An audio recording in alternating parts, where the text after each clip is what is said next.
You're about to hear a brief conversation with an incredible artist. Part autobiographical journey, part literary analysis, and part late-night chat in the theatre bar. This is Hear Me Out. And I'm your host, Lucy Eaton. Please welcome to the stage Sanjeev Bhaskar. I'd started off by thinking, well, I really haven't seen very much theatre at all. And I certainly haven't done, I think I've done 4 things on stage ever. So I certainly haven't done very much. And listening to the other episodes in the podcast as well, people were just so eloquent and the depth and the choices were superb. And then I thought about, I made a list for things I've seen. And then when I looked at what I'd seen or things that had really stayed with me, I mean, Shakespeare is extraordinary, and I didn't get Shakespeare at all when I was a kid at school. And a couple of productions we went to were quite frankly awful. I then saw Mark Rylance do Hamlet. Great. That was an extraordinary experience. And then more recently, I suppose, than that, Othello with Adrian Lester was another incredible production. Yeah. And it was when I finally saw productions and actors who could speak the lines as dialogue, as opposed to declaiming the whole time. And suddenly all of it makes sense and you can relate to it. It becomes about you at that point as opposed to this otherness. Yeah. And I think that was the thing with me with arriving at something to speak to you about, which was that, you know, as a kid of Asian background born here with no sort of culture of going to the theatre, it really was television and films. And most television and films, and I loved old movies, was that in a way, because I already didn't fit in order to access those stories, to make them my stories, I had to take my kind of cultural heritage out of it. And the useful thing about that was that suddenly, you know, things that may have been considered women's films, like Now Voyager or All About Eve, suddenly ceased to be about the other because I had to connect with something. I could only go in via an emotional connection. It was only until I saw East is East on stage by Ayub Khan Din that I saw something that resembled on stage in English a very, very personal experience. And so that's what I think is, for me, was so important about the play or seeing the play. Was because this came out about 96, 97, something like that. And that's when I started. So Goodness Gracious Me, which was a sketch show that I did, which was the first thing I did. You know, in my I started in my mid-30s, so I was very late to Which is very reassuring to a lot of people out there, I think. I hope so. You're the type of story that we all cling to. You know, it's like, okay, you know, you don't want to hear the stories about the people who come straight out of drama school and rise to success. That's not helpful. Well, it's kind of, so yes, if you're out there in your mid-30s with no experience and very little talent, you too can have a career. It's possible. I'm here. I'm flying the flag. Hey. So that's why East is East, I think, was particularly important to me, because suddenly I saw something that I didn't have to exclude my cultural experience from in order to connect with it. That's really interesting and actually really hits on something which I think certainly I was about to say just like the white community, but also the white male community are so quick to look at plays about other cultures and be like, well, that is another culture. What relevance does it have to me type thing? And your story is, again, great at just reaffirming this idea that, like, there is a way into all stories. I think the difficulty with people watching anything is that they immediately, once it becomes about the other, and you can say, well, I enjoyed it, it was great, but if you're thinking it's about the other, then it's not your story anymore. Yeah. And so, you know, my whole thing about diversity, especially in Britain, it's not just about cultural diversity. It's also about gender, and it's also about regional. Because I wouldn't watch something like Train Spotting and think, well, that's not about me. I mean, I'll look at it, but it's not about me. It kind of has to be about me, because that's the only way that I'm going to feel anything. Otherwise, I'm just watching I'm at the circus. Yeah. And that's why the breakthrough with Shakespeare was kind of important, because initially, because of the language, because of the meter, because of the stories themselves, it's absolutely nothing to do with there's nothing that I could reach for. You're not a Danish prince? I could be. I could be. You're not a fairy in the woods? That I definitely Sometimes. have been. But it was that. And so suddenly when there were people who were actually feeling the words rather than just saying the words, it stopped feeling like mimicry. Yeah. Back to East is East. Back to East when is East. was it that where did you first see it? I think I saw it at the Royal Court. So I had gone to a theatre writers' workshop at which Ayub Khan Din was there. Oh, amazing. And he was thinking about writing a play. I mean, he's a terrific actor as well. But he was thinking about writing a play based on his own experiences. And I got chatting to him, and he kind of talked about the fact that his father was Pakistani, his mum was English. Yeah. He was one of 7 kids. Right. And then just related some of the world that he'd grown up in Salford. Yeah. And I remember thinking, when he was talking about it, I was thinking, wow, this is going to be great. But it felt like a series of sketches. Okay. Because they were amusing and we were in a social situation. And I think that when the play came out and then subsequently the film, which did very well, it was far richer than that. And I think it was, he managed to kind of have those elements of comedy and brutality and tragedy and the feeling of being trapped, in the space of this one play, which to me were things like I'd felt or seen in other plays. Yeah. But he had that there, sort of the kind of slightly darkly comic, not quite in the same way as someone like Joe Orton. Mm-hmm. He had those kind of elements in there, but a playfulness which was almost like Noel Coward, and it was he'd poured all of his abilities into telling that story. And one of the perennial things for me, I mean, despite being born in West London and brought up here, is that question of where do I fit in? Mm-hmm, mm-hmm. Who's my people? Where is home for me? And it was the first play that I'd seen culturally that questioned that or interrogated that in some way. That's quite an incredible, I was about to say name drop, accolade, that you were there, you heard about East is East before East is East was written. Yeah. Because it is such a, I was about to say national treasure. My words are escaping me now. But, it's such a cultural phenomenon now. It's such a popular play. I mean, I have to pinch myself. Yeah. I mean, I'm sure there were other plays that were written that tried to address those areas. I think that what made East is East important was that it kind of crossed over to a mainstream audience. Yeah. It ceased to be something incredibly niche. And that was down to the power of the writing, I think, and the storytelling within it. And because Goodness Gracious Me happened around the same time, I think first series on radio was 96 or 97. So it felt like it was also part of something. I think Bend It Like Beckham, the film, also came out around that time. So it felt like there was a new British voice. Yeah. Blooming. That had managed to cross over and become a British voice, as opposed to, well, this will just appeal to, an Asian community or a minority community. Well, I heard you say in another interview once, you were talking about Goodness Gracious Me and sort of saying there was almost an expectation that the audience would only be people of that background, of either a multicultural background or an Asian background. And that actually really early on, the audience numbers were so huge that you were looking at it going, okay, so this is clearly being watched by just everyone. Yeah, or one Asian family. Very good. So what are the other? Very good. So can you, for people who don't know it, can you just summarise what the play is about? Yeah, it's about a family, the Khan family, who are living in Salford, and the dad, who's called locally George, it runs a fish and chip shop.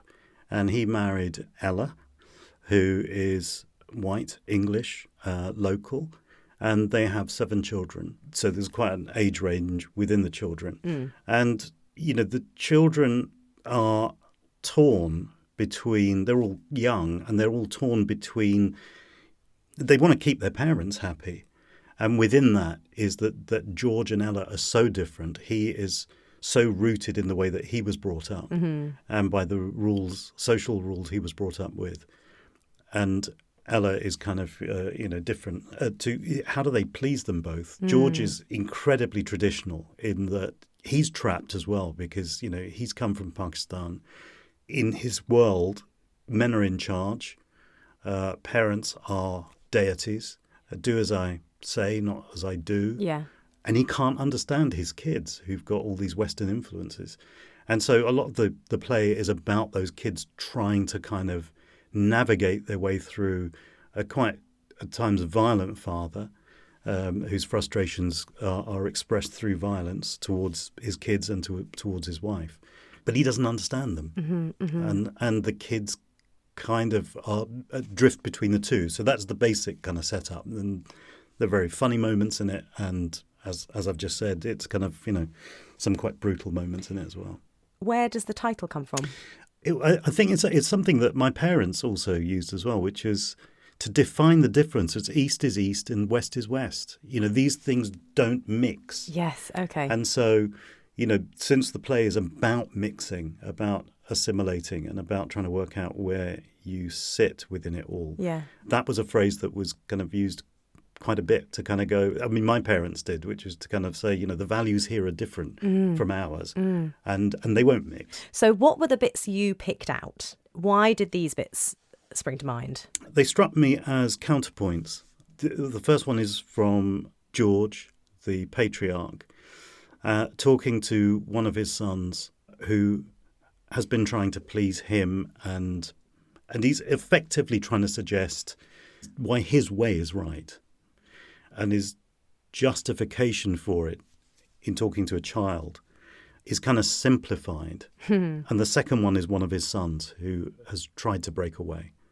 Abdul, in rebellion and frustration to his father's culture, has gone to the pub for the first time and been drinking. And so that whole thing of trying to fit in, and as Abdul has done here, which is to join in with the jokes, which may be racist or sexist or just to fit in, is a terrible kind of inner conflict. My first job after graduating was at a big computer company. And I didn't fit in at all. And one of the ways early on, I thought, well, I'll try to be like them and then maybe they'll accept me. And they were quite a misogynistic bunch. And it was that awful thing of sitting there with a drink, laughing with them at stuff that I found repellent. Yeah. And you kind of go, which is the bigger evil here? I think it's a lifetime's journey to understand who one self is, and a degree of confidence I certainly didn't have then to be able to step away and go, this isn't it. No, I disagree with all of you. I think all of you are not me. Yeah. And so that was the thing with that particular speech, is he's gone away and tried to do that. And I guess I've done that at various points through particularly my youth and my 20s. You haven't played either of them, have you? No, I got I've been offered George a couple of times actually, and it's really been availability that's been the issue. This is suddenly going on a brief tangent, which I'll have to then pull it back. But I know that when you say that you hadn't done a huge amount of theatre, you have done art, which is one of my favourite plays of all time. That was the first one I did. Was it? That is a baptism of fire. Yeah, it was interesting. I played, of the three characters, I played one called Ivan, who has the most ludicrous 5-page speech to do. I played a female Ivan at university. Then you know. And that speech is a monster. Oh my God. But also you have to bear in mind, we did this all-female version. And then afterwards, I think we did it as part of an experiment for an exam or something. And then we saw this article where someone once said to Yasmina Reza, how would you feel if women wanted to take on the role? And she was like, absolutely not. It is a play about masculinity. I would never allow it. And we were there being like, oh God, it's so wrong. It was just so wrong. But it's interesting in a way, although yes, of course, it's about masculinity when it's played by three blokes. Yeah. But I thought it was a fantastic kind of look at friendships. I was about to say that. It's about friendship. And actually, when we read it as three women, none of it didn't make sense. But that, again, going back to that thing about interpretation, Mira and I did an extract from Taming of the Shrew for a benefit evening. And the whole passage of discussion they have about, it's the moon. No, it isn't. It's the moon. We both kind of went, actually, it is slightly problematical now. And we were working with Michael Attenborough, who was directing the evening. And I said, would you be okay if within that last speech, we switched the lines around? And he said, yeah. And so that's what we did. So I did some of the Kate lines at that point, halfway through. Mira did the Petruchio lines. And it's an interpretation. It's still about relationships, yeah. I do think Mike Attenborough is one of the best people to be doing a bit of Shakespeare with. I remember Mike giving a little speech about Gallop Apace from Romeo and Juliet, which is the speech I would pick if I were on my own show. And I remember him giving this sort of talk on that monologue, and I really felt like I knew the speech pretty well already. But by the end, I was like, oh, wow, you have just opened up so many more other things that I'd never comprehended about the way this is written or, what she's really delving into. So I can so imagine him being someone who'd be like, yeah, let's mix it up. Let's see what else we can find. Thing about, okay, so this is yet another tangent. I love but the only other time I've kind of performed any Shakespeare on stage was at the Globe. And again, it was a benefit evening for the Prince's Trust. And I was doing Bottom, Waking Up from the Dream. Brilliant. And I didn't know it. I didn't know the context of it at all. So I'd learnt these lines. We had the audience was queuing up to come in. I was on the stage not knowing the speech with the director with his head in his hands. And there were lots of amazing people who were doing extracts from different things. And we kind of went into the dressing room. And I sat there looking at this speech and going, okay, snout and starveling and flute and they're people and methinks I was, methinks I had. I think I know what that means, but I don't know what this means. And I thought, well, let me ask someone, because all these people are, are veterans. So I asked the person who was sitting next to me. Yeah. And I said, do you know this speech? And he said, yeah, yes. And I said, can you just explain what that means? Who's it going to be? Well, that's kind of blah, blah. And he was really patient with me. Paul Schofield. Brilliant. It was just, what are the chances? Sorry, do you know? Yes. Are you familiar with Shakespeare at all? I mean, you seem very old, so maybe you seem wise. Yeah. So I just got the best teacher. And it is going back to what you were saying about Mike Attenborough, is if you've got somebody who kind of understands it and wants to impart and play with you, it is just the greatest gift. Yeah. And then I walked out onto the, I was terrified, and I walked out onto the stage of the Globe and suddenly thought there were the groundlings. And I thought, what the hell are people doing down there? That's apparently the most magical thing. I've never performed at the Globe, and I would love to do a Globe show, because apparently it is such an odd experience having the audience down it suddenly there. struck me that particularly because it was a comical speech, that actually what I was doing was somewhere between a play as I understood it and stand-up. Yeah. And suddenly it was your relationship with the audience rather than that very traditional proscenium kind of, there's all the people facing you. It suddenly changes and suddenly you're talking to the people. Yeah, yeah. I do want to get back to East is East, but I would also like to ask you just briefly about the speech that you first came to me with, which I batted away, sort of, because I was like, this is not theatre.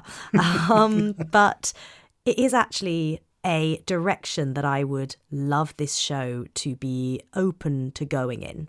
I would love my guests to be able to discuss this sort of work. So please, can you tell the listener what your first speech choice was? It's the final speech by Charlie Chaplin in the film The Great Dictator. And I think it's quite a theatrical speech, actually, because it is a monologue. There were lots of interesting things about it. First of all, I watched it when I was very young. Secondly, about it itself is, Chaplin is known for silent comedy. Yeah. And so this was his first feature-length talking film, which he wrote. And also he became, one of the iconic images of the 20th century is Chaplin's Little Tramp. And this film, The Great Dictator, was the last time he played the Little Tramp character on screen. Right. And the whole film is about this a Jewish barber in Germany, Charlie Chaplin, in his little tramp guise, suddenly being mistaken for Adolf Hitler, a Adolf Hitler-esque kind of character called Hinkle. And the very last speech is him talking to the massed crowds about how humanity is the most important thing. And, we can't be swallowed up by mechanization and things that make our lives easier if we lose our humanity. And halfway through this speech where he's addressing the crowds, he then just addresses the camera directly and just breaks the fourth wall and throws everything down as a personal plea. And I thought that was just extraordinary, given who he was, where he came from, what he'd achieved, and then in a slightly perhaps innocent way, stripping it down to something really basic. And that's why I thought it was amazing. Brilliant one. And the Chaplin estate have been so nice and sent us a little recording. The power to create machines, the power to create happiness. You, the people, have the power to make this life free and beautiful, to make this life a wonderful adventure. Then in the name of democracy, let us use that power. Let us all unite. Let us fight for a new world, a decent world that will give men a chance to work, that will give youth a future and old age a security. By the promise of these things, brutes have risen to power, but they lie. They do not fulfill that promise. They never will. Dictators free themselves, but they enslave the people.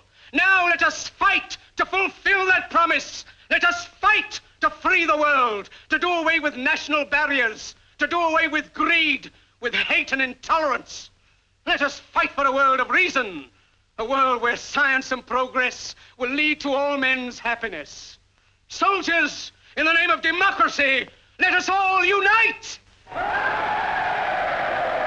Is there a character in East is East?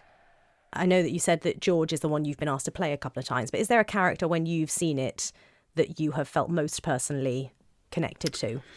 I don't think there's one. No, I think the amalgam of them is what I felt. With George, really of my father's generation.